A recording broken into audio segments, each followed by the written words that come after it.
అండి నమస్తే welcome to our channel BR cooking and vlogs. ఈ రోజు మనం జున్నుని ఎలా తయారు చేసుకోవాలో తెలుసుకుందాం. ఈ జున్ను మనం ఫస్ట్ టైం తయారు చేస్తున్న వాళ్ళు కూడా ఎటువంటి డౌట్ లేకుండా హ్యాపీగా చేసేసుకోవచ్చు అనమాట. అంత సింపుల్ ప్రాసెస్ లో నేను ఇప్పుడు మీకు జున్నుని అయితే ఎలా తయారు చేసుకోవాలో చూపిస్తాను. అండ్ అందులో ఇది తయారు చేసేటప్పుడు మీకు చాలా టిప్స్ కూడా నేను చెప్తూ ఉంటాను. సో అవన్నీ మీరు మిస్ అవ్వకుండా చూడాలి అనుకుంటే మన వీడియో లాస్ట్ వరకు స్కిప్ చేయకుండా చూడండి. ఇప్పుడు మనం అయితే ప్రాసెస్ ని స్టార్ట్ చేద్దాం. చూడండి, మనం ఇప్పుడు ముందుగా ఇలా బెల్లాన్ని అయితే తీసుకొని దీన్ని బాగా కోరుకోవాలన్నమాట. ఫస్ట్ నేను ఇప్పుడు వీడియోలో చూపిస్తున్నట్టుగా బెల్లాన్ని అయితే ఇలాగా కోరుకున్నట్టయితే మనకి పాలలో బెల్లం అనేది త్వరగా కరిగిపోతుంది అనమాట. ఇలాగా మనం మెత్తగా కోరుకోవాలి. ఇలా చాకుతో పెట్టి మనం ఇలా ఇలా అంటుంటే మనకి బెల్లం అంతా ఈజీగా కోరేసుకోవచ్చు అనమాట. ఒకవేళ మీరు వర్కింగ్ ఉమెన్ అయినా లేదంటే ఇంకా సులువుగా చేసుకోవాలి అనుకున్న వాళ్ళు కూడా మీరు ఇలా బెల్లం కోరుకునే అవసరం లేకుండా మీకు డైరెక్ట్గా బెల్లం పౌడర్ దొరుకుతుంది అనమాట మార్కెట్లో. సో ఆ బెల్లం పౌడర్ని కూడా మీరు యూస్ చేసుకొని ఈ జున్ను అనేది మీరు తయారు చేసుకోవచ్చు. చూసారు కదా, ఇలా బెల్లం అంతా తురుముకున్న తర్వాత మనం ఏ బాండీలో అయితే జున్ను చేసుకుంటున్నామో ఆ బాండీలోకి మనం ఇప్పుడు జున్ను పాలను అయితే యాడ్ చేసుకుంటున్నాం. ఇలాగా మనకి బెల్లం పొడి ప్యాకెట్లు అనేవి మార్కెట్లో దొరుకుతాయి అనమాట. వీటిని కూడా మీరు యూజ్ చేసుకొని చేసుకోవచ్చు. ఇప్పుడైతే మనం ప్రాసెస్లోకి వెళ్ళిపోదాము. మనం పాలను అయితే మిక్స్ చేసేసుకుందాం. సో చూసారు కదా, నేను ఈ లోటాతో అయితే జున్ను పాలను తీసుకుంటున్నాను. నేను తీసుకున్న జున్ను పాలు చాలా చిక్కగా ఉన్నాయి. సో చిక్కగా ఉన్న జున్ను పాలకి ఒక గ్లాసు, ఫర్ సపోజ్ మీరు గ్లాస్తో చేసుకుంటున్నట్టయితే నేను ఈ లోటాతో తీసుకుంటున్నాను కదా, ఈ లోటాతో ఒక లోట నేను జున్ను పాలు తీసుకున్నాను. ఇంకో లోటాతో నేను మామూలు పాలను అయితే ఇందులో మిక్స్ చేసుకోవాలన్నమాట. మీకు ఇప్పుడు అది చూపిస్తాను రండి. చూసారు కదా, నేను ఈ లోటాలోనే జున్నును అయితే వండుతున్నాను అనమాట. సో ఇందులో నేను తీసుకున్న లోటాతో ఈ లోటాలో ఉన్న పాలన్నీ వేసేసుకుంటున్నాను. జున్ను పాలు చూసారు కదా, మనకి ఇలా చిక్కగా ఉన్నాయి. మనకి ఇలా చిక్కగా ఉన్న పాలు ఇప్పుడు మనకి ఇలాగా ఎల్లో కలర్లో ఉంటాయి అన్నమాట.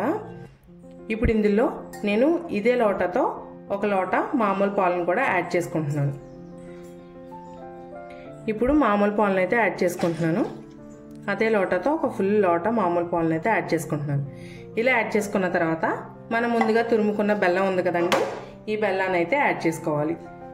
మీరు తీసుకున్న పాలు ఒకవేళ కొంచెం పలచగా ఉన్నాయనుకోండి, నేను 1:1 వేసాను. అంటే ఒక లోట పాలకి ఒక లోట మామూలు పాలు వేసాను. అదే మీరు కొంచెం పలచగా ఉన్న పాలు తీసుకున్నట్టయితే హాఫే వేసుకోండి. ఒక లోట జున్ను పాలు తీసుకున్నట్టయితే ఒక హాఫ్ లోట మీరు మామూలు పాలు తీసుకుంటే సరిపోతుంది అనమాట. అలా మీ దగ్గర ఉన్న పాలని చిక్కదనాన్ని బట్టి అడ్జస్ట్ చేసుకోవాలి. ఇలా మనం బెల్లాన్ని అంతటిని యాడ్ చేసుకోవాలి. కొంచెం బెల్లం అయితే నేను పక్కన సైడ్కి ఉంచేసుకున్నానండి. నేను స్వీట్నెస్ చూసుకొని అప్పుడు దాన్ని బట్టి నేను యాడ్ చేసుకుంటాను. ఇప్పుడు ఈ బెల్లం మొత్తం పూర్తిగా కరిగే వరకు మనం కరిగించుకోవాలన్నమాట. పూర్తిగా ఈ బెల్లం కరిగే వరకు మనం ఇలా కలుపుకోవాలి. ఇలా పూర్తిగా బెల్లం కలుపుకున్న తర్వాత మనం ఈ పాలను అయితే వడపోసుకోవాలన్నమాట. మనకు ఒక్కొక్కసారి బెల్లంలో ఇసుక లేదంటే గడ్డి రేణువులు అలాంటివి వస్తూ ఉంటాయి కదా, అలాంటి అన్నిటినీ మనం స్ట్రెయిన్ చేసుకోవాలి.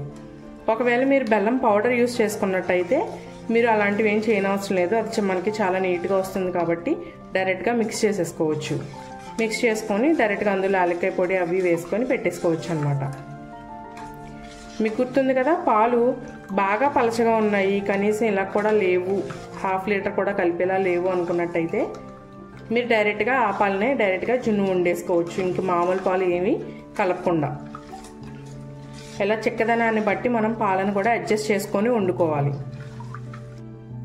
చూసారు కదా, ఇప్పుడు నేను ఇందాక నేను బెల్లం వేసుకున్న అంతటిని పూర్తిగా కలిపేసుకొని నేను పాలను అయితే ఒకసారి వడపోసేసుకున్నాను. ఇప్పుడు ఇందులో మనం స్వీట్ సరిపోయిందో లేదో ఒకసారి టెస్ట్ చేసుకుందాం. మనకి నోటికి తీయగా ఉంది అనిపించింది అనుకోండి, జున్నుకి స్వీట్ సరిపోయినట్టు. కొంచెం చప్పగా అనిపిస్తే మళ్ళీ బెల్లాన్ని అయితే యాడ్ చేసుకోవాలన్నమాట. మనకి మన టేస్ట్కి తగ్గట్టుగా స్వీట్నెస్ వేసుకుంటేనే మనం జున్ను టేస్ట్ని బాగా ఎంజాయ్ చేయగలుగుతాం. సో నేను ఇప్పుడైతే టేస్ట్ చూస్తున్నాను. కరెక్ట్గా సరిపోయిందండి. సో ఇప్పుడు నేను ఇందులో యాలక్కాయ పొడి అండ్ అలాగే మిరియాల పొడి వేసుకుంటాను. యాలక్కాయ పొడికి మంచి ఫ్లేవర్ వస్తుంది. అండ్ అలాగే మిరియాల పొడికి మనకి జున్ను అనేది వాతం అనమాట. ఆ వాతం చేయకుండా ఉండడానికి మనం ఇలా మిరియాల పొడిని అయితే యాడ్ చేసుకుంటున్నాం. నేను ఇప్పుడు కొంచెం మిరియాల పొడి అండ్ అలాగే యాలక్కాయల పొడిని కూడా యాడ్ చేసుకుంటున్నాను అనమాట.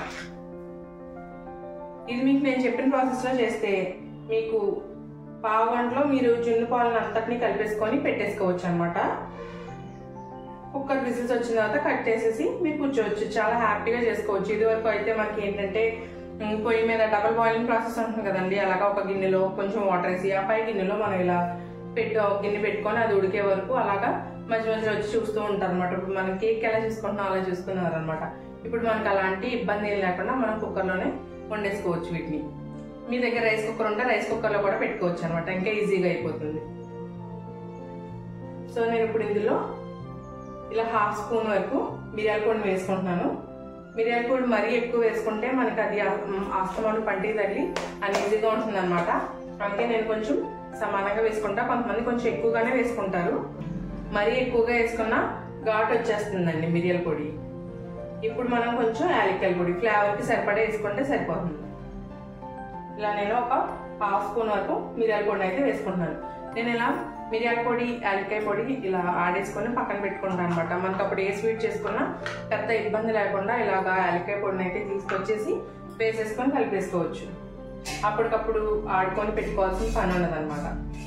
సో ఇప్పుడు ఈ యాలక్కాయ పొడి మిరియాల పొడి కూడా వేసేసి బాగా ఒకసారి మంచిగా కలిపేసుకోండి. చూసారు కదా, ఇప్పుడు ఇలా యాలక్కాయ పొడిని అండ్ అలాగే మనం మిరియాల పొడిని కూడా యాడ్ చేసేసుకున్నాము, బాగా మిక్స్ చేసేసుకున్నాం కదా. ఇప్పుడు ఇలా మనం ఇలా గరిటె తీసేసుకొని మనం దీనిపైన ఒక మూత పెట్టేసుకోవాలన్నమాట. ఇలా మూతనైతే పెట్టేసుకోండి. ఇప్పుడు ఈ జున్నుపాలు ఉన్న పాత్రను అయితే మనం ఇలా కుక్కర్లోకి అయితే యాడ్ చేసుకోవాలి. ఇప్పుడు ఈ కుక్కర్లో మనం 1 గ్లాస్ వాటర్ని అయితే యాడ్ చేసుకుందాము. ఇప్పుడు ఈ కుక్కర్లో అయితే మనం 1 గ్లాస్ వాటర్ని అయితే యాడ్ చేసుకుందాము. ఇలా యాడ్ చేసుకున్న తర్వాత మనం 3 విజిల్స్ వచ్చే వరకు ఈ జున్నుని అయితే ఉడికించుకోవాలి. మరీ కింద ఎక్కువ వాటర్ వేయకండి, వేసినట్టయితే ఏంటంటే మనకి ఈ జున్నులోకి వాటర్ అనేది వచ్చేస్తుంది. సో ఎక్కువ వాటర్ వేసుకోకండి, 1 గ్లాస్ అయితే సరిపోతుంది. ఇలా మూత పెట్టడం మాత్రం మర్చిపోకండి, ఎందుకంటే మనకు ఉడికేటప్పుడు పైనుంచి ఆవిరి కానీ కింద మనం వేసుకున్న వాటర్ కానీ ఇందులోకి వచ్చేస్తుంది. అలా వచ్చేసినట్టయితే మనకి జున్ను అంతా పాడైపోతుంది అనమాట.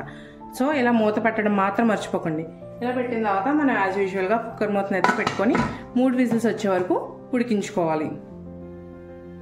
ఇలా విజిల్ పెట్టుకొని బాగా హైలో కాకుండా అండ్ అలాగే లోలో కాకుండా, చూసారు కదా నేను మీడియం ఫ్లేమ్లో పెట్టుకున్నాను, అలాగే మీరు కూడా మీడియం ఫ్లేమ్లో పెట్టుకొని 3 విజిల్స్ రానివ్వండి. అలా వచ్చిన తర్వాత పూర్తిగా ప్రెషర్ పోయిన తర్వాత తీసుకోవడం అనమాట.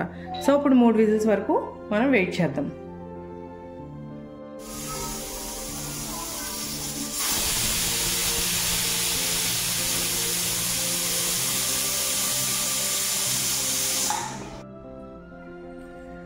సో ఇప్పుడు పూర్తిగా ప్రెషర్ పోయింది. ఇలా ప్రెషర్ పోయిన తర్వాత వెంటనే మనమైతే కుక్కర్లోంచి మనం చేసుకున్న ఈ జున్నుని అయితే మనం బయటికి తీసేసుకోవాలన్నమాట, లేకపోతే అది మొత్తం దగ్గరికి అయిపోతుంది.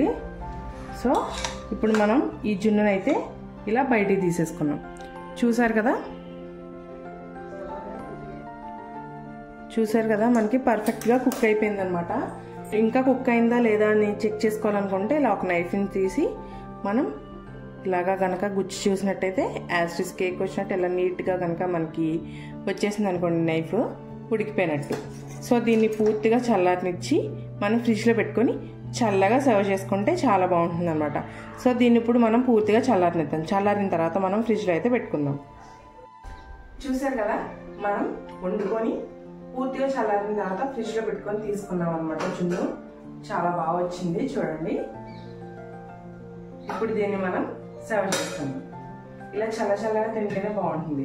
వేడిగా జున్ను అస్సలు తినకూడదండి. వేడిగా జున్ను తిన్నట్టయితే వాతం ఎక్కువగా చేస్తుంది, అస్సలు మనకి మంచిది కాదనమాట.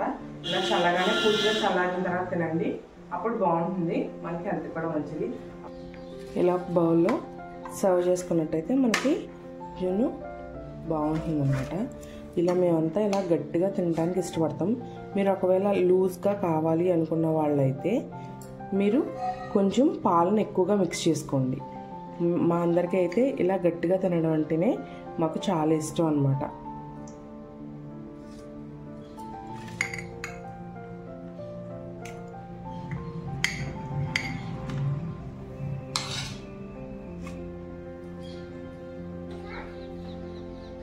సో చూసారు కదా ఈ రెసిపీ, మీకు ఎలా అనిపించిందో కామెంట్ చేయండి. అండ్ అలాగే మన వీడియోని లైక్ చేయడం మాత్రం మర్చిపోకండి.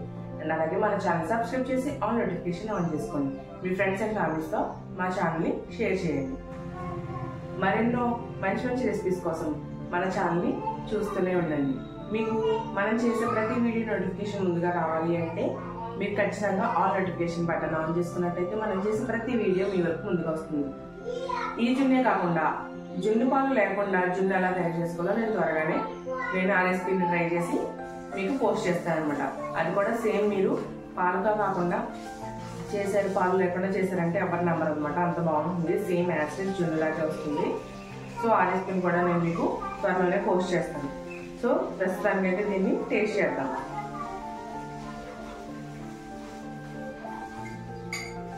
స్వీట్ చాలా బాగా సెట్ అయిందండి, సరిపోయింది కరెక్ట్గా, చల్లగా చాలా బాగుందన్నమాట.